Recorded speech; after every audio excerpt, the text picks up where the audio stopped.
sophomore. Pilar Almanza 1. Las Piñas. Kasama sa Batangas. Oo, ano, okay, thank you partner for reminding us. It has to be, yung basta ito ay applicable for those are kilometers traversing roads na may kasi ang alam ko kahit yung common yun, above 60 ang takbo. Hindi siya above. So yan, na natin. Pero tandaan po natin, ito po bagamat pwede lumusot, eh, isa rin po ito. Lagi natin Sir, kayo po nagse-service o kayo nagpaparent? para sa inyo po yung tariktasan. road safety. Hindi po. Ano po? Nagpaparent po kayo ng sasakyan o na ano? Yes po. Layo. Kung susundin pa, pogi ka sa gasolina. Sige po. Opo, mag-book na lang po. Oo, layo pala. Layo. Bigayaan sa ilang mga paalala. Kung kayo po may katanungan kay Atty. Noel Del Prado, aming po Partner live hotline. app, 0919-278-3000. O, baka po natin yung mga mensahe doon sa few minutes. O, sa time check po muna tayo mga kapamilya. Partner, oras natin. 126 lang pa. Oras sa instalasyon ng HTS Manufacturing Corporation. ISO certified world-class quality. HTS. Hello, attorney. Sa DCMM. Ang programang ito ay hatid sa inyo ng Pride Detergent. All you need is Pride. Ang programang ito ay hatid sa inyo ng Flemex for Kids. Mamis, agapan na gadaupo at lemang nakatara. Pangbatang lagundi, Flemex.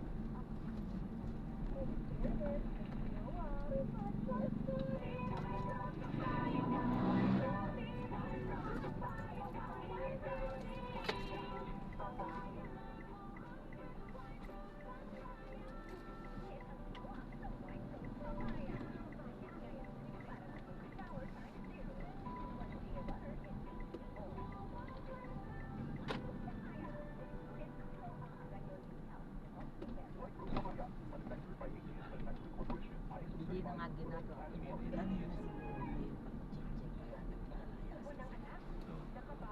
Wala naman.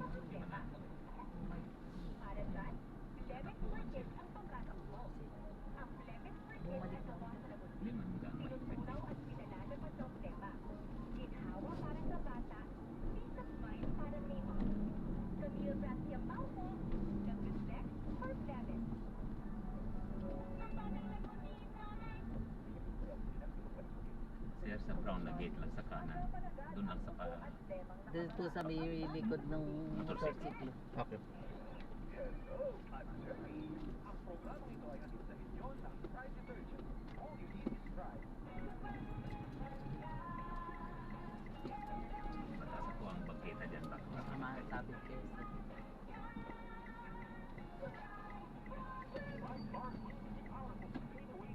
Doon po ako sa Mandala. Apo, doon sa brown. Hello po.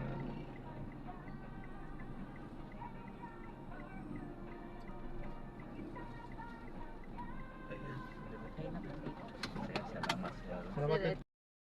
Angkot, yung kanilang magulang ang ating papanagot. Pero ma'am, din sa ngayon po, itayin niyo po muna yung medico legal. Opo. Tapos susunod po tayo na Opo, kasi doon sa medical legal, malalaman kung ilang araw pa ang kailangan sa pagpapagaling. Kapatid, kasi January 9, ilang araw pa lang po. At sabi niyo, nasa hospital pa rin siya hanggang ngayon? Or nasa bahay na po siya? Nasa bahay pa po eh. Pero Hindi pa hindi po pa talaga- masyado na-trauma po. Tapos magapa po yung kung saan siya sinuntok. Saan po ba siya sinuntok? Sa balikat po, saka sa mukha, sa leg, at saka po sa may leeg po.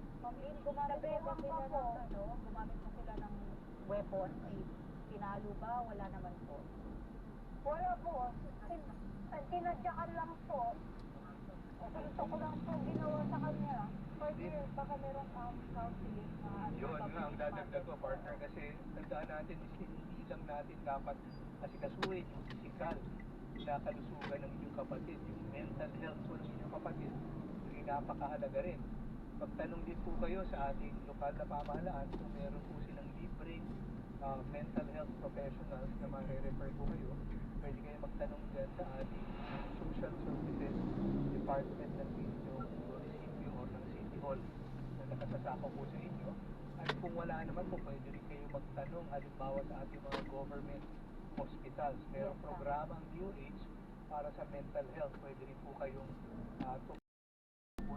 wala na nga ang ikalawang technical coordinator para sa asset recovery ng mga kaibigan na hindi na lang pinili gamit ang kabalambayan ng stressor sa WC ng ilang opisyal mula sa independent institution for infrastructure, Department of Justice, Bureau of Customs, Land Transportation Office, Armed Forces of the Philippines at Anti-Money Laundering Council. Pinangunahan ni Atty. Renato Paraíso, acting Executive Director ng Cybercrime Investigation and Coordination Center at Chairman din ng Asset Recovery CWC meeting o CWC ang meeting. Yan po, God bless po.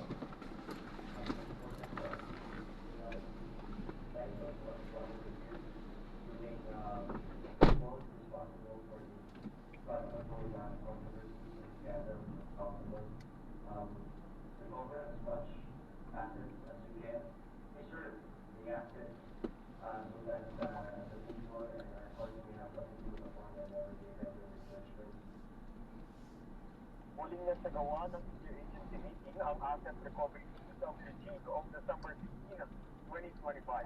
Atin ang balitang obserbado, sigurado ito ang Radyo Patrol John Garner, EDMM. Maraming salamat, John Garner. Ang may nangyari, nakarecord agad sa Daily CNN at sa Instreta. Partner, nakuha ko na yung number ngayon ni Police Major Bob Ortiz. Siya ang hepe ng Pila Municipal Police Station. Yan sila yung Aquino. Tutukan na lang po natin ito kapag po hindi sila umaksyon ay pa-action. At paalala din sa Trabaho Dennis, na, no? nagkonsulta tayo mabilisan. Kailangan daw po ng CT scan, Miss Din. Okay. Yung cranial scan. Kasi nga po, naghahanap po daw ng blood clotting or hematoma. Kasi minsan daw po talaga mahirap masabi kung hanggang kailan kailangan i-monitor. So, ang mukhain Doc Dennis, at least once a month ay magpa-check para matiyak na hindi mag-accumulate kung meron mang blood clotting. Mark, pahingi ng number pala ay pangalan ng kapatid. Oo, para nung ma-follow caller, para ma-follow up natin ito. Sinad ko na rin yung number sa group natin. Dito talaga ako nagbigay ng instruction. But anyway, partner, si Cristeta na Novaliches ay nandito ako sa ating linya. May panghabol pong question. Miss Cristeta, 8 minutes na lang po meron sa program. So, kahit po, Grabe natin yan. 2 questions lang po for today. Kakayanin. Hello, hello. Magandang hapon. Good afternoon po, Ma'am Liza, attorney. Okay Hello po. po. Yung katanungan ko lang po, yung total share po namin sa lupa is 101 square meters. Okay. Ano po ba ang masusunod na mailalagay sa survey plan at saka sa titulo? 101 po Ay, ba? ayan. 79 square meters? So, nai-drop na natin siya. So, maraming salamat po sa panonood hanggang sa muli. Ingat. God bless. Paalam po. Ito inalis